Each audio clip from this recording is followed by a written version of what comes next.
तो दोस्तों स्वागत है आप सभी का अबू धाबी टी10 लीग की एक नई वीडियो में। और इस वीडियो में हम लोग बात करेंगे northern warriors versus new work strikers के बीच अबू धाबी टी10 लीग का जो आज का 27वां मुकाबला जो रात में 9:30 बजे से खेला जाएगा इसके बारे में।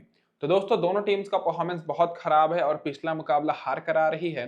तो इस वीडियो में खास करके जानेंगे कि क्या हमें नॉर्दर्न वॉरियर की तरफ से अपनी टीम में ज्यादा खिलाड़ी को रखना चाहिए या फिर न्यूयॉर्क स्ट्राइकर्स की तरफ से, और कैप्टन और वाइस कैप्टन किसे बनाना चाहिए। तो गौर करिएगा दोस्तों, ये जो मुकाबला है ये तो मैंने बता ही दिया 9:30 बजे से स्टार्ट होगा कुछ ही घंटे बाद। और ग्राउंड की बात करें तो अबू धाबी में ही मुकाबला होगा। और इस ग्राउंड पर दोस्तों अभी तक टोटल 24 मुकाबले हो चुके हैं जब तक से मैं वीडियो शूट कर रहा हूं। और ये पूरी की पूरी इसी सीरीज की लेटेस्ट पिच रिपोर्ट है, जिसमें से 9 मुकाबले पहले बैटिंग करने वाली टीम जीती है और 15 बार दोस्तों यहाँ पर चेस करने वाली टीम जीती है। तो ये तो कंफर्म है कि जो भी टीम टॉस जीतेगी पहले गेंदबाजी करने का निर्णय लेगी। एवरेज स्कोर 122 रन का है, जो कि दर्शाता है कि बैट्समैन को बहुत अच्छा मदद मिलती है। हाईएस्ट स्कोर यहाँ पर 143 रन का है यूपी नवाब्स का, और लोएस्ट स्कोर भी यहाँ पर 51 रन का है यूपी नवाब्स का। और स्कोरिंग पैटर्न देखिएगा तो 50 के नीचे एक बार स्कोर बना है, 50 और 70 के बीच में एक बार, 70 और 90 के बीच में 3 बार, और 90 के 100 के ऊपर दोस्तों यहाँ पर 19 बार स्कोर जा चुका है। तो एवरेज स्कोर और स्कोरिंग पैटर्न देखकर तो यही लग रहा है कि आपको 100 के ऊपर ही स्कोर देखने को मिलेगा। तो यहाँ पर आप सभी को बैट्समैन के साथ साथ फास्ट बॉलर पर ज्यादा फोकस करना है, क्योंकि जो पिछले दोनों मुकाबले हुए हैं इस ग्राउंड पर उसमें दोस्तों फास्ट बॉलर को बहुत ही मदद मिली है। पिछला मुकाबला हुआ उसमें यूपी नवाब्स की टीम यहाँ पर यूपी नवाब्स की टीम 9 विकेट से जीत कर आ रही है और न्यू वर्क स्ट्राइकर्स को ही हरा कर आ रही है, जिसमें फास्ट बॉलर को 5 विकेट मिली थी और स्पिनर्स को 2 विकेट। और उससे पहले एक और मुकाबला हुआ था जिसमें चेन्नई ब्रेव जैगवार्स की टीम 103 रन की टारगेट दी थी और इस टारगेट को टीम अबू धाबी आसानी से चेस करके 8 विकेट से जीत गई, जिसमें फास्ट बॉलर को 5 विकेट मिली थी और स्पिनर्स को 1 विकेट। तो दोस्तों पिछला दोनों मुकाबला तो चेस करते हुए टीम जीती ही है, साथ में फास्ट बॉलर को बहुत ही मदद मिली है। पिछले 2 मुकाबले मिलाकर फास्ट बॉलर को 10 विकेट मिली है और स्पिनर्स को मात्र 3 विकेट। और ज्यादातर विकेट दोस्तों फर्स्ट इनिंग में गिरी है। फर्स्ट इनिंग में फास्ट बॉलर ने 8 विकेट लिया है और स्पिनर्स ने 2 विकेट, और सेकंड इनिंग में फास्ट बॉलर ने दो विकेट लिया है और स्पिनर्स ने मात्र 1 विकेट। तो जो टीम पहले बॉलिंग करा रही है उनको बहुत ही ज्यादा मदद मिल रही है और मैचेस भी वो ज्यादा जीत रहे हैं और फर्स्ट इनिंग में विकेट भी ज्यादा गिर रही है। अब डायरेक्ट बात कर लेते हैं हेड टू हेड रिकॉर्ड और रिसेंट फॉर्म के ऊपर। तो दोस्तों नॉर्दर्न वॉरियर्स और न्यू वर्क स्ट्राइकर्स के बीच पूरे इतिहास में देखा जाए तो टी10 में 2 ही मुकाबले हुए हैं, जिसमें से दोस्तों न्यू वर्क स्ट्राइकर्स दोनों का दोनों मैच जीती है। तो हेड टू हेड में तो न्यू वर्क स्ट्राइकर्स का पकड़ा भारी है। रिसेंट फॉर्म देखिएगा तो 4 में से 2 ही मैच जीते हैं नॉर्दर्न वॉरियर्स और पॉइंट्स टेबल में नीचे ही हैं। पिछला दोनों मैच हार कर आ रहे हैं, शुरू में 2 मैच जीते थे। न्यू वर्क स्ट्राइकर्स दोस्तों देखा जाए तो 5 में से 2 ही मैच जीते हैं और 1 मैच हार रहे हैं, तो 1 मैच जीत रहे हैं। पिछला मैच हारे थे तो हो सकता है इस मैच में बाजी मार जाए, क्योंकि इनका हेड टू हेड रिकॉर्ड भी बेहतर है। अब डायरेक्ट बात कर लेते हैं क्या रहेगी इस मुकाबले में। नॉर्दर्न वॉरियर्स की प्लेइंग 11 जिनके कप्तान है कॉलिन मुनरो। तो आप सभी को ओपनिंग करते हुए कॉलिन मुनरो तो दिखेंगे ही, साथ में ब्रैंडन किंग दिखेंगे जो कि वेस्ट इंडीज की तरफ से ओपनिंग करते हैं टी20 में। फिर तीसरे नंबर पर जॉनसन चार्ल्स आएंगे एज अ विकेट कीपर। फिर सॉनफेन रेदरफोर्ड जो कि पिछले मुकाबले में सेंचुरी लगाकर आ रहे हैं। फिर अजमतुल्ला उमर जाई, फिर दोस्तों यहाँ पर जरूर रहमान, फिर दोस्तों यहाँ पर सागर कल्याण, फिर दोस्तों मोहम्मद उजैर खान, फिर ट्रेंट बोल्ट, साकिब महमूद, फिर दोस्तों यहाँ पर अंकुर सांगवान और दोस्तों फरीद अहमद। तो दोस्तों प्लेइंग 11 इनकी यही रहने वाली है, भले ही पिछला मुकाबला हारे हो। और चेंजेस होगा भी तो नीचे से बॉलिंग में हो सकता है। अब पावर प्ले में आप सभी को ट्रेंट बोल्ट से बॉलिंग कराएंगे ही, क्योंकि पावर प्ले में स्पेशलिस्ट हैं। और ट्रेंट बोल्ट का साथ निभाने आएंगे साकिब महमूद, और आखिरी ओवर में अजमतुल्ला उमर जाई और साकिब महमूद बॉलिंग कराएंगे। जो पावर प्ले है वो दोस्तों वो 1 से लेकर 3 ओवर के बीच 1 से लेकर 3 ओवर तक ही रहेगा, और एक खिलाड़ी मात्र 2 ओवर बॉलिंग करा सकते हैं, ये आपको गौर करना है। अब दोस्तों इन सारे खिलाड़ियों के रिसेंट फॉर्म और वीडियो में आगे बढ़ने से पहले मैं आप सभी को ये बोल दूं कि अगर आप लोग भी टेलीग्राम पर नहीं जुड़े हैं फटाफट से जुड़ जाइए, लिंक आप सभी को डिस्क्रिप्शन में मिलेगी। क्योंकि टॉस के बाद बिल्कुल फ्री में आप सभी को यहाँ पर टीम मिलेगी, और केवल इस मैच की टीम नहीं सारे टी10 मैचेस की टीम मिलेगी। और टी10 मैचेस के अलावा जितने भी वुमेन्स के मैच हो रहे हैं, मेंस के मैच हो रहे हैं, सारे मैचेस की टीम बिल्कुल फ्री में मिलेगी। तो बहुत सारे लोग जुड़ चुके हैं, तो आप भी मौका का फायदा उठाइए, डिस्क्रिप्शन में लिंक है, फटाफट से ज्वाइन करिए। चैनल पर पहली बार है तो सब्सक्राइब भी कर लीजिएगा, नोटिफिकेशन बेल को ऑन करिए, क्योंकि बहुत फटाफट हमारे चैनल पर सारे मैचेस की वीडियो अपलोड होती है सबसे पहले। अब डायरेक्ट बात कर लेते हैं सारे खिलाड़ियों की रिसेंट फॉर्म के ऊपर। तो सबसे पहले ओपनर की बात करें तो ब्रैंडन किंग पिछले मुकाबले में 12 रन की पारी खेले, और उससे पहले इनका रिकॉर्ड देखा जाए तो 15, 20, 25 रन ही आसपास ये बना रहे हैं। रिसेंट में टी10 में बेस्ट स्कोर है इनका 63 रन का। सॉरी दोस्तों, ब्रैंडन किंग रिसेंट में T10 मैचेस नहीं खेले हैं। ये इनका T20 का रिकॉर्ड है और T20 में इनका बेस्ट 63 रन ही है। मैक्सिमम खिलाड़ी का आपको T10 का रिकॉर्ड दिखेगा और जो खिलाड़ी T10 नहीं खेले हैं उनका मैंने T20 का रिकॉर्ड लिखा है। और कॉलिन मुंड्रो की बात करें तो कॉलिन मुंड्रो रिसेंट में T10 में बहुत अच्छा परफॉर्मेंस करके आ रहे हैं।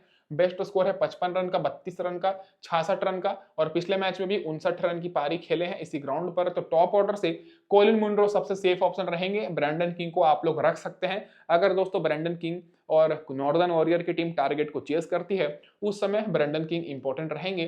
फिर जॉनसन चार्ल्स की बात करें तो पिछले मुकाबले में 18 रन की तो पारी खेले हैं, रिसेंट में 2 मैच में ये अर्धशतक लगा चुके हैं। तो जॉनसन चार्ल्स भी सेफ ऑप्शन है, तो जॉनसन चार्ल्स भी इस मुकाबले में इंपॉर्टेंट रहेंगे, भले इनकी टीम कभी भी बैटिंग करे। तो 2 टॉप ऑर्डर से बैट्समैन को आपको अपनी टीम में रखना है, कॉलिन मुंड्रो और जॉनसन चार्ल्स को ब्रैंडन किंग चेस करते समय ज्यादा इंपॉर्टेंट रहेंगे। अब दोस्तों सनफैन रदरफोर्ड की बात करें तो रदरफोर्ड रिसेंट में T20 और ओडीआई में भी अच्छा परफॉर्मेंस करके आ रहे हैं और पिछले मुकाबले में दोस्तों देखा जाए तो 7 रन पर ही आउट हो गए थे, लेकिन उससे पहले इन्होंने 103 रन की पारी खेली थी और रिसेंट में इनका T10 में 25-30 रन के आसपास ये स्कोर है, लेकिन बड़े खिलाड़ी है और बहुत ही तेज खेलने के लिए जाने जाते हैं। तो दोस्तों एक सेंचुरी लगा चुके हैं, 1 शतक, तो इस मुकाबले में भी इंपॉर्टेंट रहेंगे, तो आप लोग अपनी टीम में इनको भी रखिएगा। तो दोस्तों जो टॉप के 3-4 बैट्समैन हैं उनमें से ब्रैंडन किंग केवल चेस करते समय इंपॉर्टेंट रहेंगे, बाकी कॉलिन मुंड्रो, जॉनसन चार्ल्स और एस रदरफोर्ड पर आपको फोकस करना है, क्योंकि T10 का मैच है दोस्तों 10 ओवर का, तो सारे खिलाड़ी खुलकर खेलते हैं, तो अगर कोई भी खिलाड़ी बैठ गया तो वो आपको अच्छा खासा स्कोर करके देगा। अजमतुल्ला उमर जाई बात करें तो ऑलराउंडर हैं और पिछले मैच में 4 रन की पारी खेले, विकेट नहीं मिली, उससे पहले 2 रन विकेट नहीं मिली, उससे पहले 13 रन विकेट नहीं मिली, पहले मैच में केवल 2 विकेट मिली थी और रिसेंट में T10 में भी ठीक ही ठाक स्कोर है। मैक्सिमम लोग इनको कैप्टन वाइस कैप्टन किए हैं, लेकिन ये उतने अच्छे खिलाड़ी तो हैं लेकिन फिलहाल अच्छे फॉर्म में नहीं चल रहे हैं, क्योंकि पिछले तीनों मैच में इनको विकेट नहीं मिली है। तो आप लोग अपनी टीम में रख सकते हैं इनको, लेकिन कैप्टन और वाइस कैप्टन के लिए उतने सेफ ऑप्शन नहीं रहेंगे। फिर बात करें जहूर रहमान, तो ये उतने इंपॉर्टेंट नहीं है क्योंकि रिसेंट में परफॉर्मेंस बहुत ज्यादा खराब है।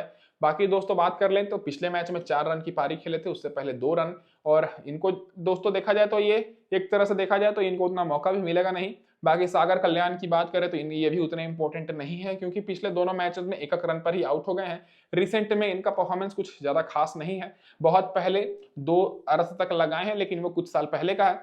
फिर मोहम्मद उजैर खान की बात करें तो ये भी उतने इंपॉर्टेंट नहीं रहेंगे, भले दोस्तों पिछले मुकाबले में इनको 2 विकेट मिली हो और रिसेंट में इनको मदद मिली है, लेकिन इनको उतना लोगों ने फिर भी नहीं लिया है। तो आप लोग क्या कर सकते हैं कि इनको ग्रैंड लीग में ट्राई कर सकते हैं, ग्रैंड लीग के लिए ये इंपॉर्टेंट रहेंगे। आपको ज्यादा एक्सपीरियंस वाले बॉलर पर फोकस करना है, जैसे दोस्तों यहाँ पर ट्रेंट बोल्ट हो गए और यहाँ पर दोस्तों आपको अजमतुल्ला उमर जाई जो कि फास्ट गेंदबाज कराते हैं, तो वैसे भी आप लोग उनको लेकर चलिएगा।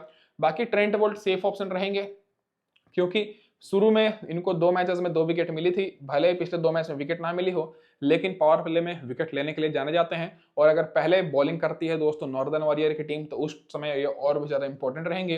बाकी साकिब महमूद की बात करें तो अभी तक 4 मैचेस में 2 विकेट मिली है। अंकुर सांगवान की बात करें तो विकेट ही नहीं मिली है, तो अंकुर सांगवान उतने इंपॉर्टेंट नहीं रहेंगे। फरीद अहमद की बात करें तो अभी सब्स्टिट्यूट प्लेयर के तौर पर खेल रहे हैं, पिछले 2 मुकाबले में विकेट नहीं मिली है, लेकिन रिसेंट में T10 में ठीक रिकॉर्ड है, तो फरीद अहमद भी ग्रैंड लीग के लिए इंपॉर्टेंट रहेंगे। तो बॉलिंग में देखा जाए तो ट्रेंट बोल्ट और दोस्तों मोहम्मद उजैर खान, इन दोनों को छोड़कर ज्यादा कोई खास आपको बॉलर देखने को नहीं मिलेगा। अब डायरेक्ट बात कर लेते हैं दोस्तों जो खिलाड़ी बेंच पर बैठे हैं, तो दोस्तों यहाँ पर फिन एलन बेंच पर बैठे हैं, खेलने का चांसेस तो नहीं है, अगर बदलाव होता भी है तो बॉलिंग में होगा दोस्तों यहाँ पर सदुल्ला इस्लाम खेल सकते हैं, बाकी दोस्तों खेलने का चांसेस नहीं है। अब डायरेक्ट बात कर लेते हैं कि क्या रहेगी न्यूयॉर्क स्ट्राइकर्स की इस मुकाबले में प्लेइंग 11। तो इधर से आप सभी को ओपनिंग करते हुए कुशल फरेरा के साथ इवन न्यूज दिखेंगे, फिर डेवाल्ड ब्रेविस आएंगे जो कि टॉप ऑर्डर में बैटिंग करेंगे, फिर दोस्तों डेनमन फरेवा, फिर कप्तान किरण पोलार्ड, फिर दोस्तों यहाँ पर जीसन आबिद, फिर दोस्तों ऑलराउंडर सेक्शन से सुनील नारायण, फिर बॉलिंग से एकला हुसैन, फिर मोहम्मद आमिर, यहाँ पर के बिन तनवीर, फिर दोस्तों एम पथेराना और रेस टोपली। देखने में तो दोस्तों ये पेपर पर टीम इनकी बहुत ही ज्यादा स्ट्रॉन्ग लग रही है, क्योंकि इनके में ये पोलार्ड भी है, सुनील नारायण भी है, पथिराना भी है, रेस टोपली भी है, मोहम्मद आमिर, फिर इवन ल्यूइस, कुशल परेरा, डेविड ब्रेविस, तो लेकिन फिर भी इनका परफॉर्मेंस उतना निखर कर आया नहीं है, पॉइंट टेबल में नीचे ही है, मात्र 2 ही मैच जीते हैं। आप सभी को पावर प्ले में रेस टोपली और एकला हुसैन बॉलिंग कराते दिखेंगे और आखिरी ओवर में एम पथिराना और मोहम्मद आमिर। अब डायरेक्ट बात कर लेते हैं इनका रिसेंट फॉर्म। तो दोस्तों इनका रिसेंट फॉर्म देखिएगा तो पिछले मुकाबले में पूरी बैटिंग लाइनअप फ्लॉप हो गई थी केवल 1-2 प्लेयर को छोड़कर। कुशल पेरेरा मात्र 16 रन की पारी खेले थे पिछले मैच में, एबल ल्यूस 1 रन पर आउट हो गए थे। डेवल्ड ब्रेविस 33 रन की पारी खेले थे, फिर डोनोवन फरेवा 3 रन। तो देखा जाए टॉप ऑर्डर में 2 खिलाड़ी इंपॉर्टेंट रहेंगे, 2 खिलाड़ी को आप लोग ड्रॉप कर सकते हैं। सबसे पहले जो इंपॉर्टेंट रहेंगे वो दोस्तों कुशल पेरेरा और एबल ल्यूस, ये दोनों इंपॉर्टेंट रहेंगे, क्योंकि कुशल पेरेरा की बात करें तो उससे पहले 56 रन की पारी खेल चुके हैं, फिर 20 रन 11 रन, और रिसेंट में टी10 में भी अच्छा खासा रिकॉर्ड है डबल डिजिट में। एबल ल्यूस की बात करें तो 17 run not out, 23 run not out, और भले पिछले मुकाबले में 1 रन पर ही आउट हो चुके हैं, लेकिन उससे पहले 23 रन 17 रन की ये शानदार पारी खेले हैं, नॉट आउट रहे हैं। तो दोनों ओपनर्स सेफ ऑप्शन रहेंगे, दोनों ओपनर्स को आप लोग रख सकते हैं। अब बात आ जाती है डेवल्ड ब्रेविस और डोनोवन फरेवा के ऊपर। तो दोस्तों डेवल्ड ब्रेविस और डोनोवन फरेवा दोनों में से आप लोग किसी एक को रख सकते हैं, क्योंकि डेवल्ड ब्रेविस बहुत ही तेज खेलने के लिए जाने जाते हैं ये भी, और इनको छोटा एबी डिविलियर्स भी कहा जाता है। रिसेंट में टी10 में ठीक ही ठाक रिकॉर्ड है, उतना भी बेहतर नहीं है। बहुत पहले एक 56 रन की पारी खेले हैं, बाकी पिछले मैच में 33 रन की पारी खेले हैं, तो इनके बल्ले से रन निकला है। तो अगर दोस्तों इनकी टीम पहले बैटिंग करती है तब आप लोग डेवल्ड ब्रेविस और डोनोवन फरेवा दोनों में से किसी एक को रख सकते हैं। डोनोवन फरेवा पिछले मैच में 3 रन पर ही आउट हो गए थे, उससे पहले 0 रन, फिर 13 रन और 21 रन की पारी खेले हैं, और हालांकि रिसेंट में टी10 इनका भी ठीक ठाक रिकॉर्ड है। तो मेरे हिसाब से आप लोग डेवल्ड ब्रेविस पर फोकस कर सकते हैं, डोनोवन फरेवा थोड़े रिस्की रहेंगे। अब ऑलराउंडर सेक्शन से बात करें तो मैक्सिमम लोग किरण पोलार्ड और सुनील नारायण के ऊपर फोकस किए हैं। पोलार्ड की बात करें तो फिलहाल तो दोस्तों टी10 में ये बॉलिंग नहीं कराते हैं, लेकिन पिछले मुकाबले में बॉलिंग कराए थे, विकेट नहीं मिली थी, और बैटिंग से 12 रन नॉट आउट की पारी खेले थे, और उससे पहले 9 रन 22 रन और 18 रन की पारी खेल चुके हैं। सुनील नारायण ये दोस्तों 1 विकेट लिए थे पिछले मैच में, उससे पहले 2 विकेट, और बैटिंग तो दोस्तों ये टी10 में उतना करते नहीं है, लेकिन पिछले 2-3 मैचेस से बैटिंग करने का इनको मौका तो मिला है, लेकिन बल्ले से दोस्तों एक भी रन निकला नहीं है। तो अगर आप लोग सुनील नारायण को अपनी टीम में रखते हैं तो एज अ बॉलर ही रखिएगा, और अगर आप लोग किरण पोलार्ड को अपनी टीम में रखते हैं तो एज अ बैट्समैन ही रखिएगा। भले ही दोनों ऑलराउंडर हैं, लेकिन दोनों टी10 का मैचेस में ये या तो बैटिंग ही करते हैं या तो दोस्तों बॉलिंग ही कराएंगे। एकला हुसैन की बात करें तो दोस्तों अच्छे बॉलर हैं, पिछले मैच में 1 विकेट मिली, उससे पहले 2 विकेट ले चुके हैं। और बाकी दोस्तों बात करें तो यहाँ पर जो 3 बड़े खिलाड़ी हैं ये तीनों एक्सपीरियंस वाले खिलाड़ी हैं, तो इन तीनों पर आपको बहुत ज्यादा फोकस करना है, किरण पोलार्ड, सुनील नारायण और एकला हुसैन, और ये तीनों इंपॉर्टेंट रहेंगे। बाकी दोस्तों यहाँ पर जीसन आबिद की बात करें तो उतने इंपॉर्टेंट नहीं रहेंगे, क्योंकि ये दोस्तों बैट्समैन है और बैटिंग ऑर्डर बहुत नीचे है, और इनका दोस्तों रिसेंट में परफॉर्मेंस भी कुछ खास नहीं है। बॉलिंग से बात करें तो यहाँ पर आपको 4 फास्ट बॉलर देखने को मिलेंगे, और मैक्सिमम टीम में फास्ट बॉलर ही हैं। मोहम्मद आमिर पिछले मुकाबले में विकेट नहीं मिली, लेकिन उससे पहले ये दोस्तों लगातार अच्छी परफॉर्मेंस करके 6 विकेट ले चुके हैं। केविन तनवीर की बात करें तो लगातार 3 मैचेस से 1 विकेट मिली है। पथिराना थोड़े से निराशाजनक परफॉर्मेंस दिए हैं। रेस टोपली की बात करें तो रेस टोपली भी अभी तक मात्र 3 विकेट लिए हैं। तो बॉलिंग सेक्शन से जो एक्सपीरियंस वाले बॉलर हैं वो दोस्तों देखा जाए तो मोहम्मद आमिर, एम पथिराना और रेस टोपली हैं। इन तीनों के ऊपर आप लोग फोकस कर सकते हैं, लेकिन रिसेंट फॉर्म अगर देखा जाए तो मोहम्मद आमिर का रिसेंट फॉर्म बेहतर है, और रेस टोपली का, तो मोहम्मद आमिर और रेस टोपली इंपॉर्टेंट रहेंगे। रेस टोपली सब्स्टिट्यूट के तौर पर खेल रहे हैं। के बिन तनवीर अभी नए बॉलर हैं, और पिछले 3 मैचेस से 1 विकेट मिल रही है, लेकिन इनसे बेहतर आपको बॉलर्स देखने को मिल जाएंगे।